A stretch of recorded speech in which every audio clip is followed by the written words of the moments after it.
And welcome to the Social Justice Forums. I am your host, Daren Jaime.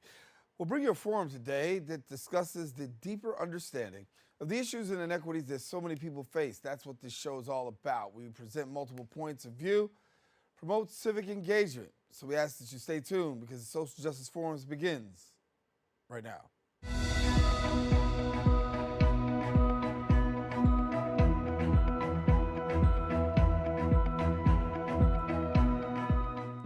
Welcome back. New Destiny's mission is to end the cycle of domestic violence as well as homelessness for low-income families and individuals by developing and connecting them to safe, permanent, and affordable housing as well as services.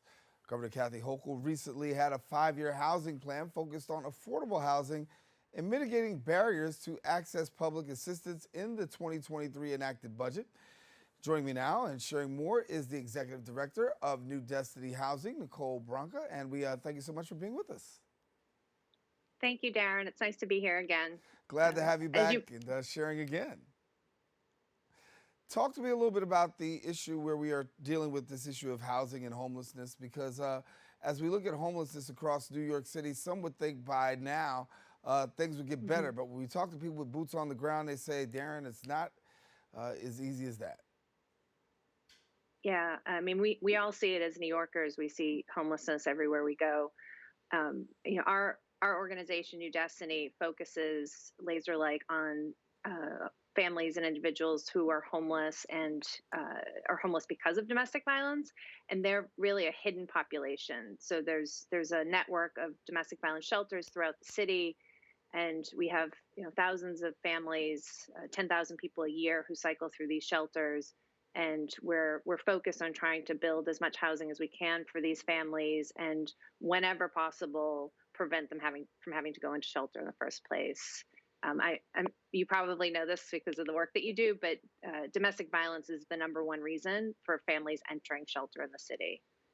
Yeah, when we talk about domestic violence, it's pretty huge. It's pretty huge across the city. It's pretty huge across the state. Give us some insight as to where we are post-COVID, because we know during COVID, families were forced to stay together. And from all that we know, a lot of numbers continue to rise, particularly coming out of COVID. How have we been able to navigate the rise that's come since COVID? Yeah, it continues to be one of the #1 reasons why people seek shelter. COVID was, not only kept families in abusive households, but as you mentioned, the economy also tanked, and a lot of our families are low income and work jobs that were service jobs that were lost during the pandemic, and we've seen a very slow recovery. And the families that we're working with now have experienced a few extra years of trauma by not being able to go into a safe place. So we're definitely seeing higher rates of PTSD, depression, anxiety, and are seeking more mental health services to help our families. And that's actually it's our top legislative priority for this year. We're very pleased to see Governor Hochul, as you mentioned, with her housing plan, and the mayor have done a lot to increase resources for domestic violence survivors and their families.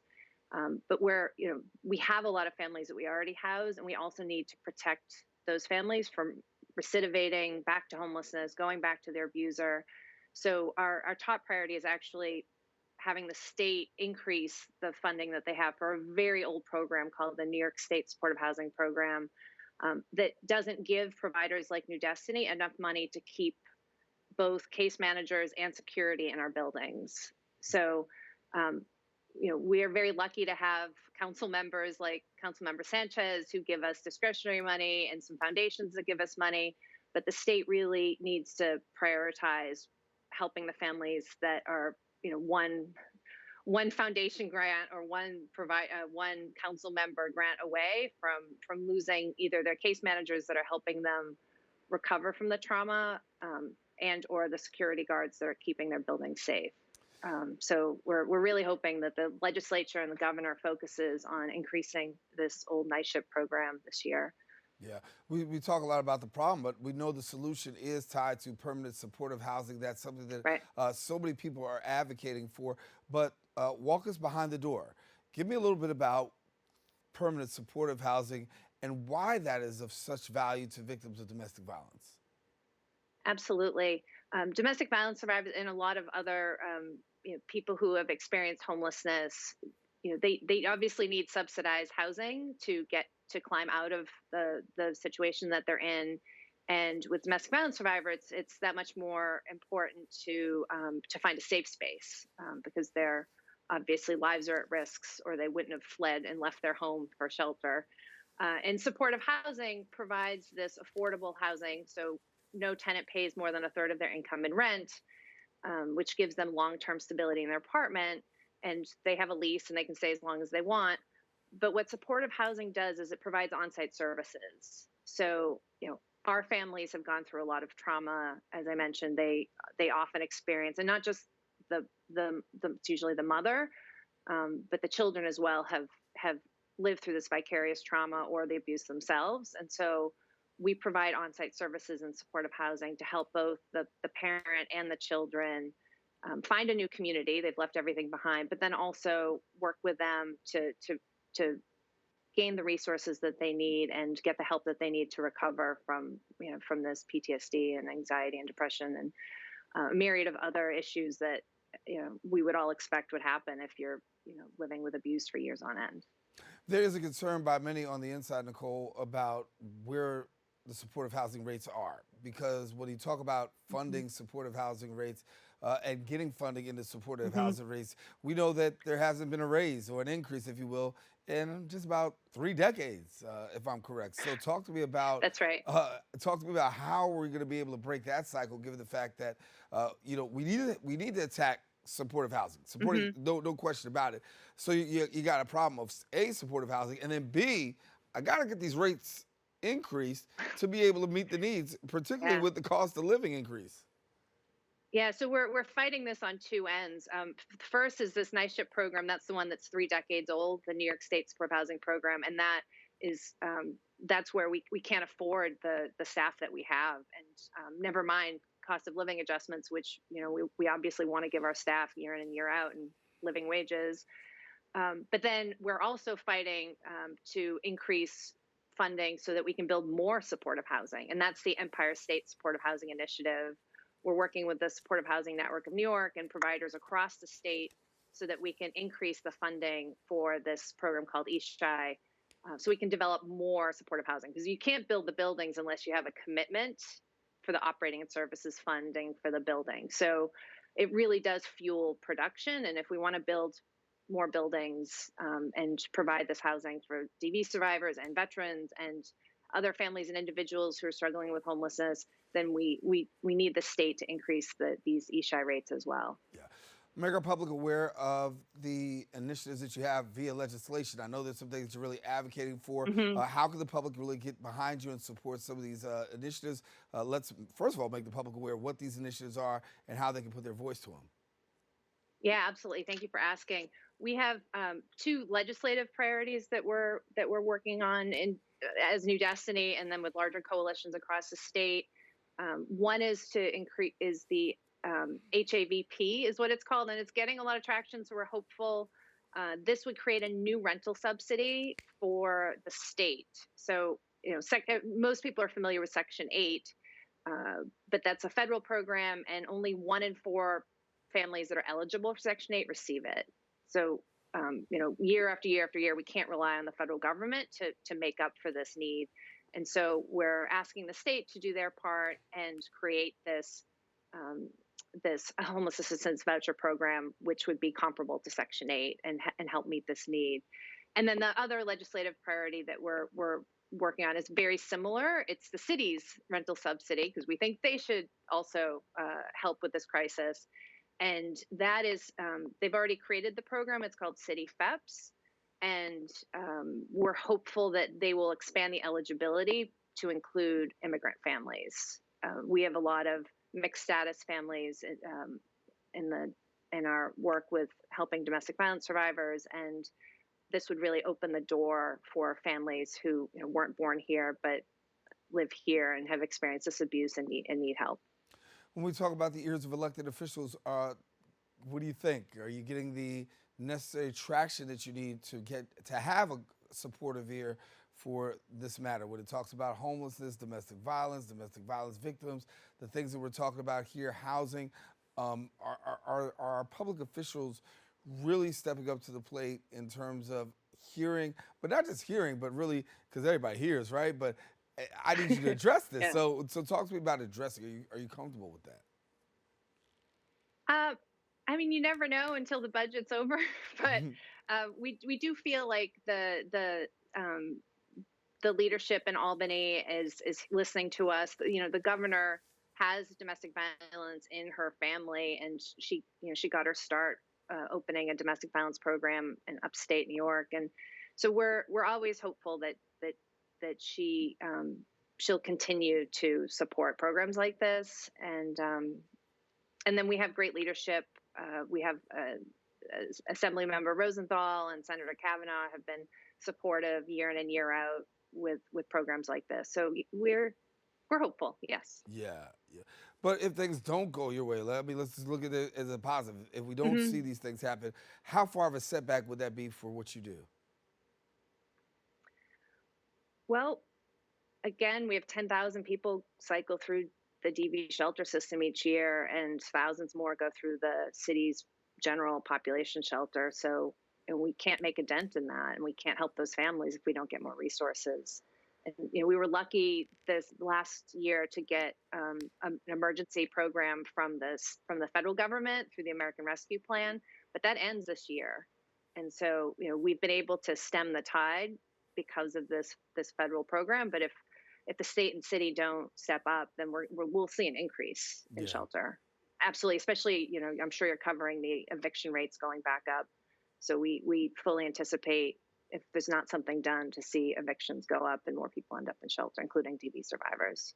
Well, we knew that once the housing moratorium rates ended, or I should say the housing moratorium ended, and you knew that people were going to have to be forced to pay rent in certain situations, we were going to see more record evictions, and landlords have been saying that to us for a long period of time. And then when you couple into those people, couple in with that other groups, we knew for certain that we'd be seeing, particularly in the area of homeless and then also domestic violence victims, that number would potentially increase. And so there is a great awareness. I don't know if the state is as prepared as we think they should be. But certainly I think that we have to raise the bar to let somebody know these victims really need some assistance. And we're not asking for something. We're not asking for a handout. We're really asking for a hand up. That's right. And one other priority I didn't mention is around public assistance. That also hasn't been increased in decades. And like Social Security, it needs to be indexed to inflation so that our lowest income New Yorkers can afford to pay rent and pay for other necessities. And so, as New Destiny is also a landlord, right? So we have huge arrears in our buildings. We're a nonprofit and we're doing everything we can to keep our tenants, but we also, when they're in difficult situations, when they lose jobs, when the economy is as tight as it is, the job market's as tight as it is, the housing market is as tight as it is, we really need the state to provide our families with more income any way they can. And this is an opportunity to right a long-term wrong with decades of not increasing the cash assistance rate in the state. So we're feeling somewhat good about that because we're hearing both the administration and the legislators talk about this. So that would certainly go a long way to keep families in their housing and not go in droves to housing court and be evicted. Yeah. How does it get to a place? Can you give us some examples? Because when we make the correlation between homelessness and domestic violence, some people can't make that correlation. So can you just make the correlation for some of our viewers as to how these two coexist? Sure. So with domestic violence, a typical case is somebody's experiencing physical abuse in the home, but in 95 to 99% of the cases, it's also economic abuse. So they don't have any access to their own bank account, their own credit cards. Their credit is usually terrible and they don't even know about it because they haven't controlled it. And so, when somebody decides enough is enough and I need to I need to be safe for myself and kids if they have kids, then they're leaving with nothing. They have absolutely nothing. And so they may not have, the family and friends that they have are all connected to their abuser probably. So, when they have a safe second bedroom or couch to stay on, they do. But more often than not, they have to leave their entire community, their whole network. And unfortunately, that means shelter. And in New York City, we're lucky to have a legal right to shelter, so people do have a safe haven to go to. But that's not a long-term solution.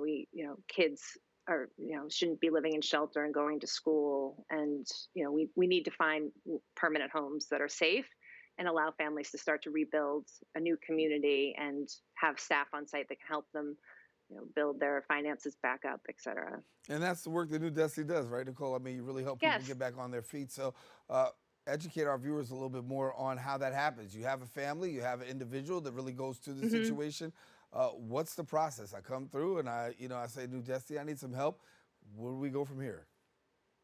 Yeah, so there's really two ways of accessing New Destiny. One is through the family justice centers. There's one in each of the 5 boroughs, and you can find information online. And if you come in and you say, I need housing, you'll be connected to one of our staff.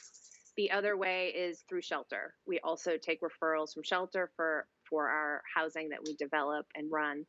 And sorry. No worries. The downside of hybrid work these days. And once you get connected to us, if you go to the FJCs, we will find you an apartment in the community. So if you need a Section 8 voucher, or hopefully one of these new state vouchers, we will work with you to find a landlord that will take you and your family and find you a safe space. And then we will provide you services to make sure that you are stable in your new apartment, whether that's finding a new school for your kids, some healthcare, mental health care, financial literacy training, what have you, whatever it takes to get your family back on their feet again. And then if you go into our buildings, we have those services right on site, and we will provide whatever case management you need and connect you to as many services as it takes. And then we work with you, especially in our buildings, because we're right there with you. There's an amazing family support program team that does, has everything from a holistic care of doing yoga and meditation to draw families out and give them a safe space where they feel like they can open up, to more in-depth case management to help them with connecting to resources and working with them on the trauma that they and their kids have gone through, and work with them to open up and start to heal. Yeah. As a person with boots on the ground, what kind of trends are you seeing in your work, given the fact that we're at a place where spring is just about coming up, but we also see that also we're coming out of the winter. There are a lot of things that happen during this time of year. Are you seeing any particular trends during this time of year? Yeah, I mean, there's always an increase in family homelessness in the summer when school's out. So, that's always something we're watching. But something we've started to see more of lately is individuals who are experiencing domestic violence, and it's not just women; it's predominantly women, but both women and men are fleeing their abuser, and they don't have a safe space to go. Most domestic violence shelter is for families, and so we're increasingly concerned about individuals who are fleeing violence and don't even have shelter. So it's whenever possible, we try to get them right into housing, but we at least need the shelter there. So that's a trend that we're seeing, that we're we know a lot of our partners like Safe Horizon, Urban Resource Institute are working on to create more of a safety net for individuals. Nicole, somebody out there watching say, listen, I want to be connected to the services and find out more about the services you provide. How do they go about doing that? Yeah, family justice centers. The mayor's office to end domestic and gender-based violence. It's on their website. There's phone numbers, there's the hours that they're open, and there's the addresses.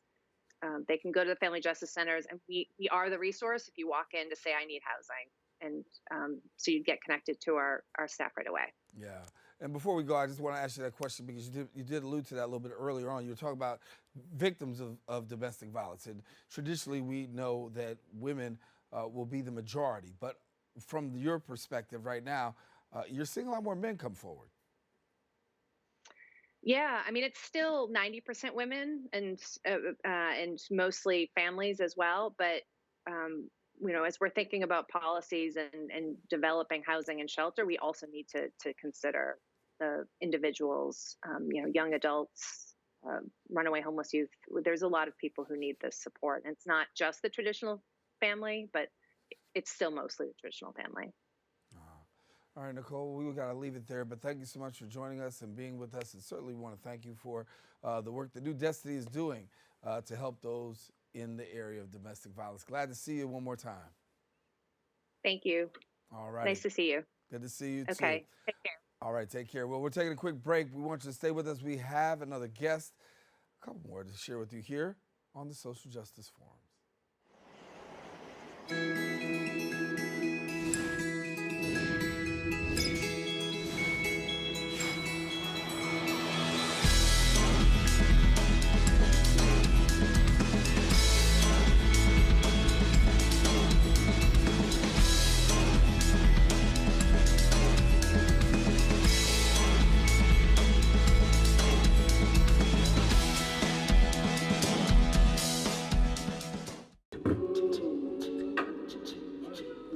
Man, it's lonely. Like, going through life lonely.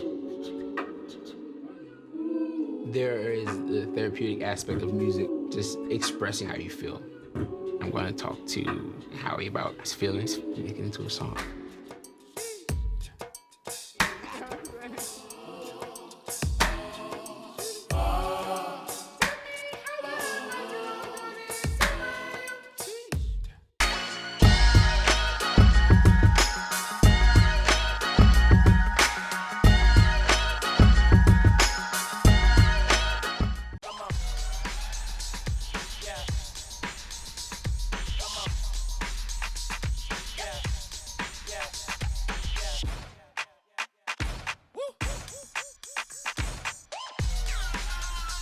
You're not gonna get it all right. Just make sure you nail the big stuff, like making sure your kids are in the right seat for their age and size. Get it right at nhtsa.gov/the-right-seat.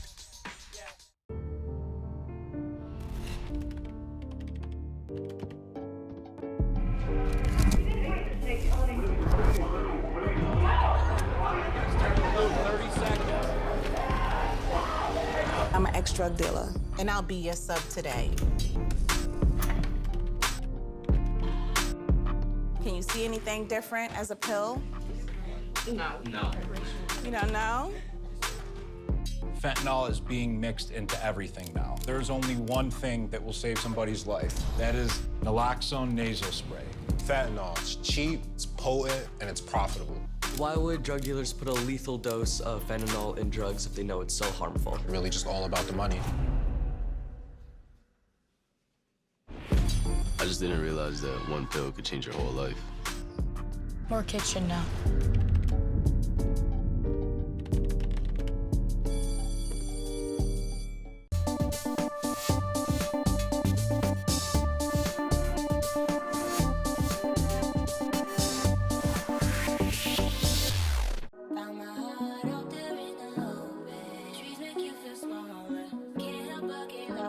Feel the beat of nature at a park or forest near you. Find a forest and music inspired by nature at discovertheforest.org. Hey, boss. Okay? I said I'm fine.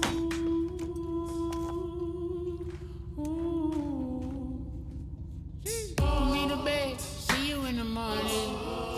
With the frosted Superman, but it wasn't on it. And we lost it. You can talk to me. It's been really, really hard for me. Every day, thousands of kids start vaping.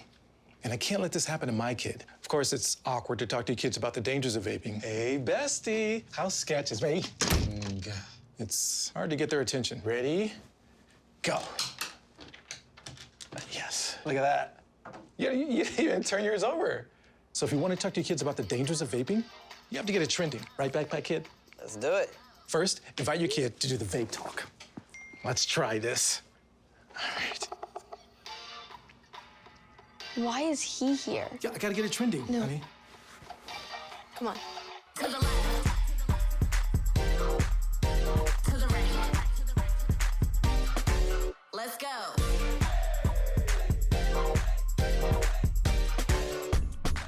Oh, honey, can we talk? Yeah, what's up? I see a lot of your friends vaping. Visit talkaboutvaping.org for tips on when and how to have the vape talk. How do you know when you've made the right decision? It's the feeling you get in your gut. The one that tells you what's right or wrong. It's the one that says, sure, I can have a drink. Or the feeling that says, okay, I've been drinking. Now what? It's the voice inside you that says, I'm buzzed. Better leave the car when it's time to go. Plan ahead. Catch a sober ride. Buzz driving is drunk driving. Most hiring algorithms would scream me out. Some bosses couldn't see me as a leader.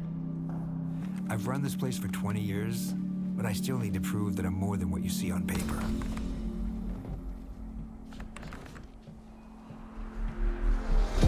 I've been running code as long as I've been able to reach a keyboard. This is what I do. It's second nature for me, coordinating 100 details at once. It's the way my mind works. I have a very mechanical brain. I sold them on my skills. You gotta be so good they can't ignore you. My magic is Analytics and empathy. That's how I'm getting clients. You have to have the confidence in yourself to show up and defy the odds. I'm more than who I am on paper. I never got a college degree. And today, I'm the CEO of my own company. People want to tell me I'm one in a million, when actually I'm one of millions. Stars are all around us. It's time for them to shine.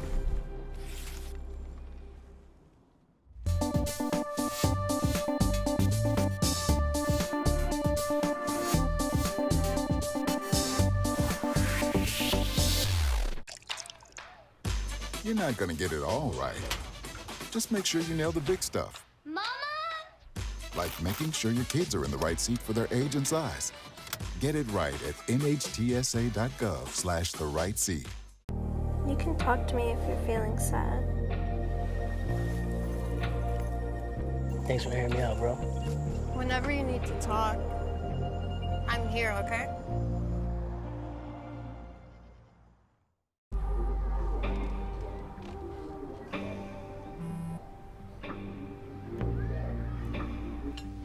I don't know why you're so sad. You've got a roof over your head.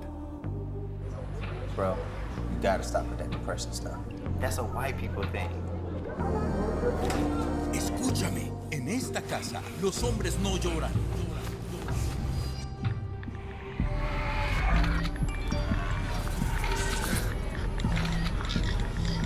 You all right? It just feels like it's coming from everywhere. Do you want to talk about it? Thanks for hearing me out, bro. Appreciate it. You can talk to me if you're feeling sad. Whenever you need to talk, I'm here, okay?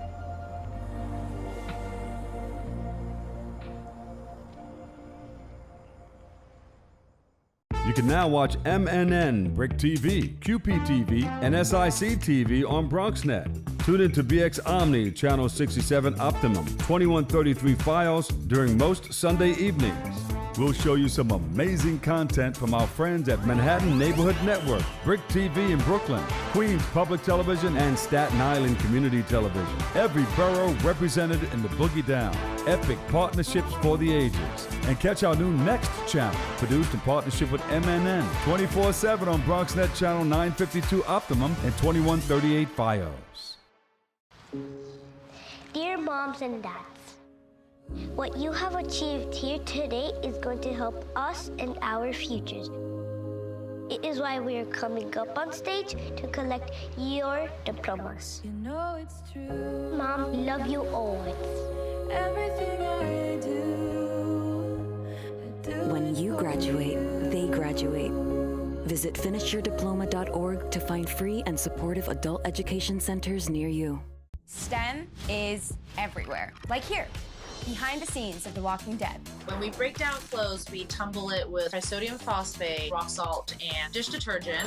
We stitched together images of our model and created a 3D set that can be walked through in a VR headset. We're able to turn 12 walkers into 1,000 walker hordes. STEM can create new worlds on and off the screen. What will you make with STEM? Get inspired at shecanstem.com.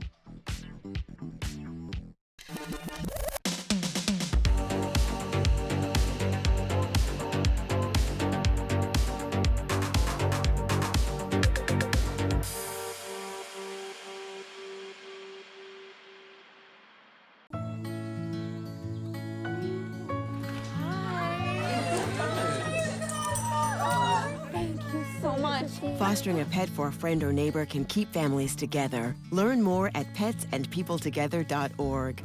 Is it time yet? It's time. Mom's starting time for dinner. Oh, it's really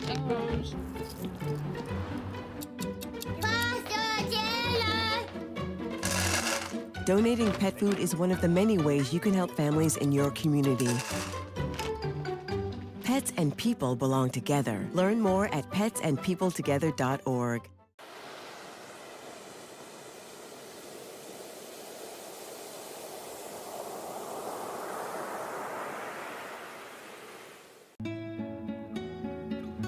¿Qué color? Perfecto, mijo.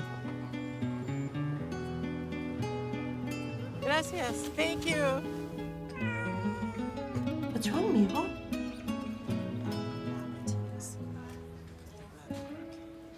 Donating to a pet's medical care is one of the many ways you can help families in your community. Pets and people belong together. Learn more at petsandpeopletogether.org. I'll see y'all. After a basketball game, a black teenage boy, Brandon, reads his texts in his family group chat. Auntie Flo, congrats on the big win. Mom, that's my baby. Brandon replies, thanks y'all. In a park, his sister Maya texts, where are we celebrating? Dad replies, home. Mom texts, I got dinner going. Auntie Flo replies, ooh, I can't wait, then receives a FEMA flood watch text alert. She texts the family, anyone see that weather alert? We need a plan to stay safe, especially after last year. Ready has a list of resources at ready.gov/plan. In his workshop, Dad sends a photo of emergency supplies and texts, looks like we need flashlights and batteries. Leaving a store with a shopping bag, Brandon replies, I got us covered. Mom texts, I'll check in with Grandma and Papa. Maya texts, thanks Auntie, feeling good about this plan. I got some batteries and 2 flashlights. What's up, champ? Feel like you get taller every time I see you. Stay connected. Congratulations, Brandon.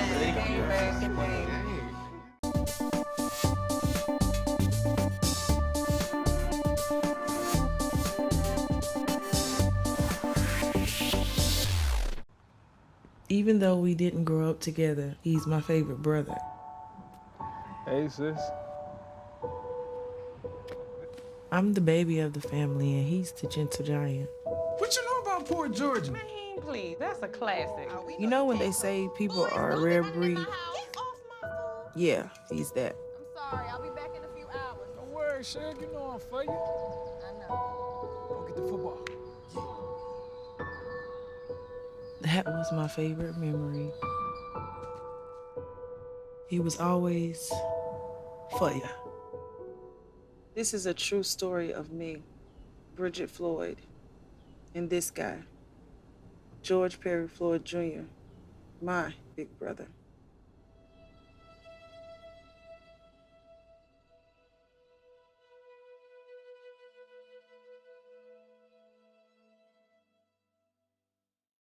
It is common knowledge and a statistic that persons from low-income backgrounds are found to be the majority when it comes to the criminal justice system. Our next guest, currently serving as the youngest director in the Bronx Defenders, as she works to uplift community voices and policy discourse surrounding social injustice issues in the Bronx. And she also leads community discussions, advocacy days, and public education events for Bronxites. We're pleased to have the Interdisciplinary Policy Director at the Bronx Defenders, Brittany A. McCoy. And Brittany, good to have you. Good, thank you so much to be here. And congratulations to you. Thank you. Thank you. So you are actually the youngest in your area of Yes. working and writing policy. Talk to us about your new position. Yes, so it is new, less than a month old. So I got promoted maybe about 3 weeks ago, and I was a policy associate before that. And my focus is on all of the issues that we work on in the office. So we have the criminal legal system, we don't say justice system. We have the family regulation system because we don't say ACS. We also have immigration, and then we have our civil action practice, which focuses on housing and other employment law issues. So I work across the board, even though my niche is kind of in the criminal legal system. And when we talk about really the criminal legal system, we know that when it comes to communities of color, as I said in the intro, that we find ourselves predominantly on the other end of that courtroom. Yes. And it's something that has to be rectified. Yes. So when we talk about the policy work and what really needs to be done, what sticks out for you?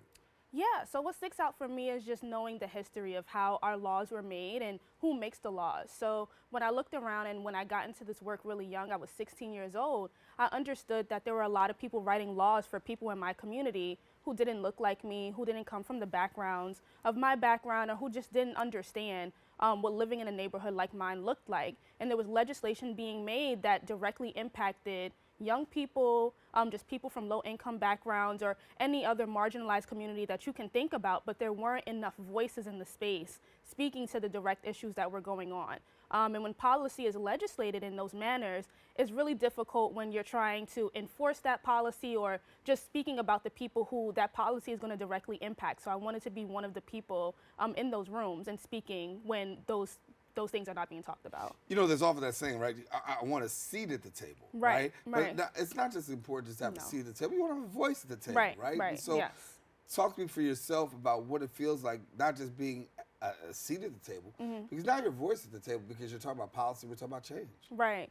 So I would always tell people, you know, they say you want a seat at the table. Shirley Chisholm has a great quote about that. Like, if they don't give you a seat at the table, like, you bring a folding chair. I also tell people to make your own table, right? These spaces were not created for us. These spaces were not created for people who look like me. So coming to that table and knowing that I have a very different perspective from what usual policy legislators look like, especially at the time when I started. Now it's a little bit more different. It's a little bit more diverse, which is great.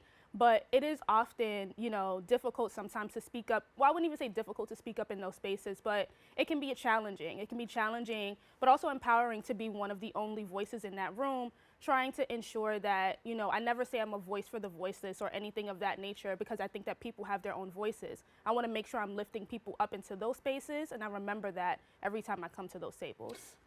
From your perspective, give me this. You're a young lady who's really working on the front lines and really doing advocacy and making your voice heard.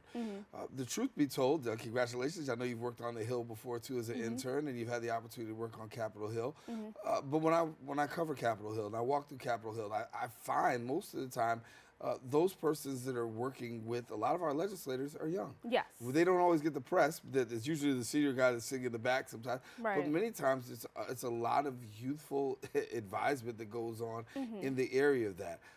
How much was that an inspiration to you to come back and say, listen, you know, if they're doing it in Washington, I can do it right here in my own neighborhood? Right. It was a big inspiration because that was one of the only spaces outside of me going to a historically black college. I went to Virginia State University, which really shaped who I am as an individual outside of being from the Bronx. And it was inspiring to see young people who really wanted to make sure that their voices were heard and make sure that the voices of their communities were heard. And a lot of times in this political space or in the activism space, you're often told you're too young to wait your turn. Somebody else may be in line. And that told me, you know, there's never the right time. You're never too young. You always have the opportunity to make that change, and you should take that initiative and don't let other people tell you no, especially if you know you're called to do something.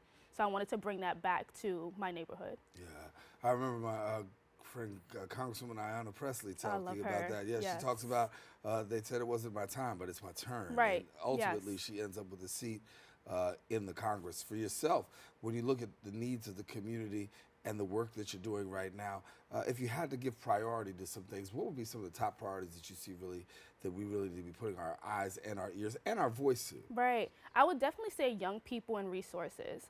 Young people, especially I know, like I said, I grew up born and raised in the Bronx, and there are a lot of issues that happen within the Bronx, right? And I think a lot of it comes down to the resources that the Bronx has. And we are often the most underfunded, under-resourced community in the nation. And that's not by, you know, any mistake, you know? So I want to make sure that we're giving resources to the students and the kids that really need that, so that they're able to go down a different direction, a different path. I know a lot of young people who want to be able to do better things and different things with their lives, but they don't have the resources or the tools that they need around them to be able to be successful. They often feel like they're over-policed, they're over-punished, they're not given the grace that other neighborhoods or other students would be given. And when they do make a mistake, they're often, again, over-criminalized, over-punished, and aren't able to recover because of the way in which the system is made. So I want to make sure that we're investing in our young people, may it be after-school programs, if it's better school systems, if it is, you know, our education system in general, giving young people something to be able to look forward to, rather than saying that, you know, you're a byproduct of this environment, so you only deserve these things. As a young person yourself, you're sitting at the table talking to people, making your voice heard. What's that like? Because many times people say, okay, well, you ain't been around here for a minute. Right. Right? That's yes, it is, yes. And I think it's just so unfair. Yeah. Because I think that many times the experiences of this generation far surpass some of the things that many of us have ever had to deal with or been through. Right. Mass shootings, you know, right. things such as that. So we don't discount that. We don't discredit that. But right. what's that like for you? What are you being told when you're there about your voice? I mean, I've had a lot of upliftment since I was very young, but I've also had the naysayers, right? I've had the people from when I was young, from when I was 16, who would believe that, you know, you had to be older to be able to do this work, or you have to get another degree, you have to be in another position, you have to be at another level to be able to have that seat at the table. And I tell this to my mentees the same way that I tell people that like are in my community, you bring yourself and who you are, and that's your voice. And that's what I always try to make sure I show up and do, because I want somebody else to see me and say, you know what, Brittany did it, and she's from where I'm from, she looks like me. Since she was able to do it, I'm able to do it too. So I always remember that. I don't let people's negative opinions or negative, you know, mindsets about what age may look like or what leadership may look like, right? Because it wasn't designed to be like me anyway, so I can't fit into that box of what other people may think. Right. When we talk about social justice, particularly in the African American community, communities of color, how do you define social justice from your perspective? Yeah, so, I mean, it's so many different angles when you're talking about social justice, right? A lot of people focus on the police brutality aspect of it, but I also focus on the resource aspect of it, right? A lot of what happens in the criminal legal system when you're talking about people who may commit crimes or maybe accused of doing certain things, it all boils down to resources. When you look at the places that are the least, you know, have the least amount of resources, that's where the most crime happens. So I want to make sure that we're investing in our communities. Investing meaning that we put a lot of money towards police departments and, you know, the NYPD and all those other things. But essentially those things aren't necessarily making our community safer. What I believe is going to make our community safer is real investment, especially in young people, so that people have something to do outside of allegedly committing crimes. I tell people all the time, I don't know people who wake up in the morning who say they want to do something bad because it's fun or because it feels good. You have people who have very extenuating circumstances who often get themselves allegedly caught up in situations that they don't want to be or shouldn't be in because of a path that they felt like they had to go down. And I think that that also needs to be considered as to why people do those things. So I want to make sure that we're investing in that why and investing in giving people better opportunities rather than that. We'll talk about criminal justice. Let's hang out there for a minute because, you know, that's a big issue. Yes. And we talk about right here in the Bronx, Rikers Island, right? Right. Give me your thoughts. What do you think about Rikers Island? I mean, Rikers Island is inhumane. It is a place that people are supposed to go to wait to go to trial, right? Like they're not supposed to serve out a sentence there or anything of that nature unless it's under 1 year, if I'm not mistaken. And we have to talk about the inhumanity of Rikers Island and what it looks like. I don't know if you've ever been to visit Rikers Island. I've been to visit in 2019 in November, right before the pandemic hit. And it was one of the most traumatizing experiences of my life. And I was only there for a few hours. So you can only imagine what people who are forced to be there have to go through on a day-to-day basis. We see the videos that come out. We hear the stories from the people who are forced to stay there, and we can't turn a blind eye to that, right? When we talk about injustices going on in communities outside of this nation, right? When we talk about other countries, they're often looked bad upon for those things, but we have those same things happening within our own community in the Bronx. And we can't continue to say, well, those people deserve to be there because they did this thing. Most of the people who are waiting at Rikers are waiting, to see a judge. They haven't even been convicted of anything. So it's inhumane to have people sitting, in such conditions for so long, regardless of what the nature of what they're being accused of. And we can't treat people in that way. Yeah, you can't treat people like that. And I mean, too many times we hear too many stories that are coming out of that. Let me take you from that, right? So you go to Rikers Island. Let's just play a hypothetical. You go out to Rikers Island, you have this experience. You understand this experience is horrific. Now your job is to go out and organize a community, to let them know. Talk to me about that community-based organization that you do, because that's a part of what you do. There's the policy side, right? Yes. Which we got to work on changing the law. But then you also need some change agitators. Yes. And you need the community to be the change agitators. Right. Walk me through from your perspective, what's that like for you getting involved in the community, or making them aware of the issue, because sometimes they're not even as aware or, for this show, woke as they should be, right? Yes. So how do you wake people up is the question. Yes. So I always start with the basic facts, right? At the end of the day, I understand that no community is a monolith, right? Everybody has a difference of opinions on what they may have seen, regardless of, what the news may tell you, what social media may tell you. I start off with the basic facts of the nature of what's going on. And we have discussions. We have discussions that are very passionate about what people may believe, should happen, or how it is that we should get things done, and we strategize, right? So there's different ways to, be an agitator, right? I said everybody has a role in this movement. Your role may not be to be front lines at a protest. Your role may be to write an op-ed. Your role may be to write a letter to the editor. Your role may be to be a photographer. We figure out what people's role is when you're strategizing around it. And we get people to make noise. We get people to move on something. So if that looks like a protest and getting people in a space where they want to lift their voices up, if it's a rally or if it's something of that nature, we talk about what the direct issue is, what it is that we want to see change, and then how do we want to change it. Is this a legislative issue? Are we calling an elected official to action? Are we just saying we want more attention on this issue so that the other actors can make sure that they're paying attention to it? So we figure out what that strategy looks like and what that process looks like. And it also comes with a public education piece, right? Sometimes I think that's missing. Because you have to be educated and educate your community members on what's going on.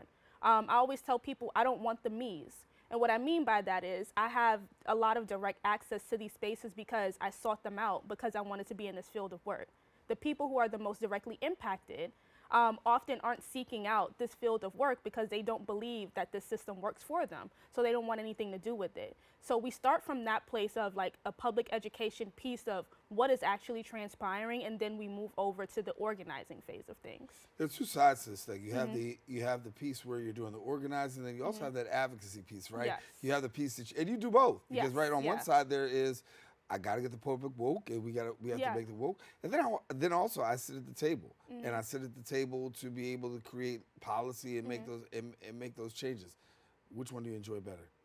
I do both. I love both. I can't say I enjoy one better than the other because I love being around the community. I love being around my people. I love being around, the energy that brings. When you're in the policy space, the elected space, a lot of times you're around just a lot of I don't want to say gruesome work, but it's tough work. It's a lot of putting pen to paper. It's a lot of meetings. It's a lot of panels. It's a lot of boardroom stuff. And I love the action that comes with kind of both of it. So I wouldn't take away one for the other because I know that both are needed, right? I always say that we can protest all day, but we have to change the laws. And we can write laws all day, but we have to make sure that those laws are enforced. So I don't believe you can have one without the other. When I bring up the word impact litigation, what does that mean to you?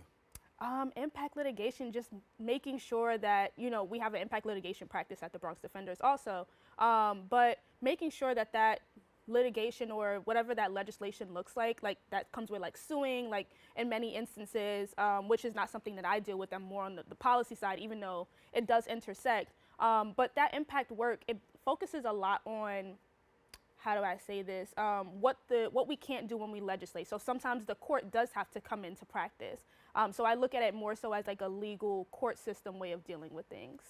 And when we talk about the court system and you go in there and you see a majority of people, community of color, and they're pretty much dealing, whether it's housing court, whether it's court, because we did say, like, most of the time we talk about the court system, the first thing people think about many times is criminal justice, but the reality is you got a housing court over there. Right, And you got a housing court over there that sees a lot of people who look like us, and the needs are great. Right. So how does it feel for you, first of all, seeing so many people who look like us in that housing sphere, in the court system, and what can we do about better regulating this thing called housing that we're dealing with so many times here in our area? Because these big cities that we call ourselves, right, the New Yorks, the Los Angeleses, this, that, and third, we're really seeing gentrification at a high level. Right. Yeah, I think the biggest part is one, calling a thing, right? Sometimes people are afraid to just call it what it is, and you have to start there. And I'm a big supporter of bringing attention to an issue. So when you bring the organizers around, when you bring the community around, and you actually allow them to see what happens in criminal court, in housing court, in all of these courts, right? People are enraged. People are upset because they see all of the injustices with their actual own eyes.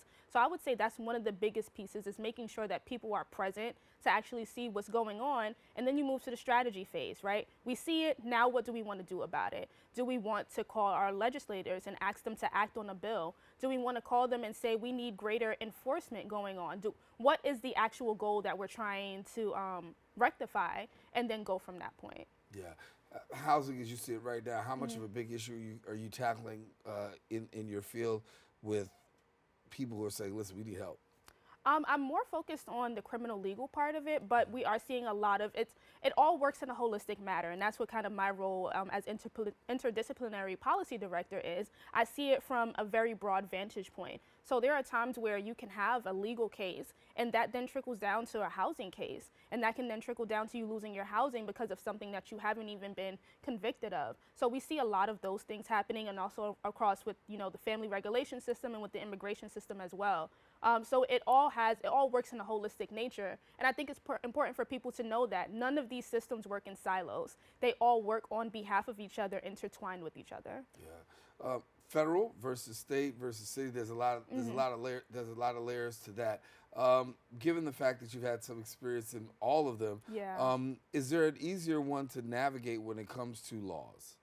I would say maybe state and local is a little bit easier than federal, because there's so many different actors on the federal space, because you're working in a national sense, right? And I think if people are looking to get involved in something, I would always tell people to get involved on your local level. A lot of times people are looking for instant gratification within these things, which I understand. And it wasn't until I got into the field where I realized it didn't work like that. So if you're looking for more of a surefire way to be able to get really involved and see quick changes, the local level is a place where you can try to build that up. And it's really empowering for people to be able to see, you know, something like, okay, there's a pothole on my block that I really want to fix, right? It may not be anything criminal, legal, or whatever the case is, but that's a quality of life issue.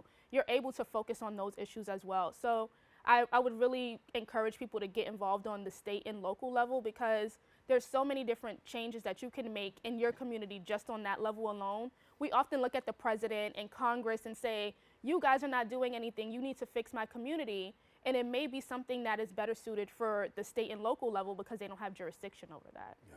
I want to, in our time, the little remaining time we have left, talk a little bit about this.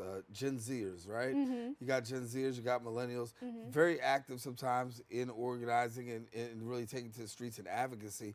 But yet and still, we can see some more involvement, right? Yes, absolutely. What would you say to those persons about being involved at such a young age? Because the fact is, sometimes they say, listen, my voice doesn't matter. But now we do see, in the age of iPhones and technology, people are becoming their own bloggers, they're becoming their own voice, they're becoming their own, editor-in-chief, if you will. Yeah.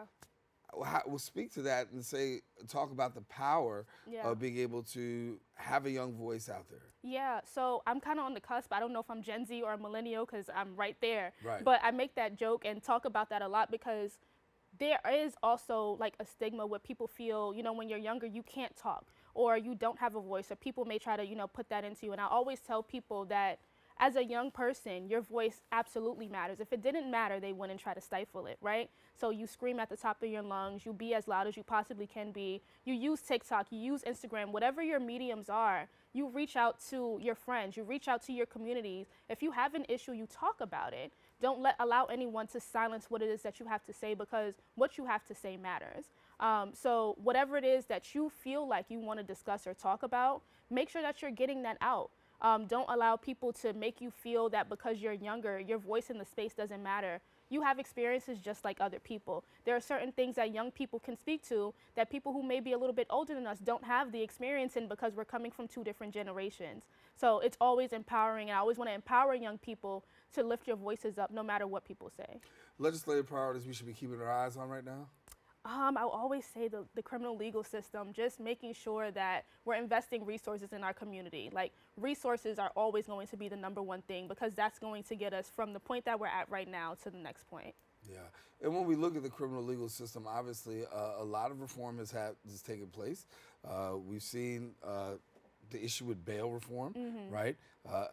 A lot of people are saying right now that bail reform, although it's a good in terms of the as a whole. What we're seeing right now in some ways is there's some holes in that system that really need to be readdressed. Agree, disagree?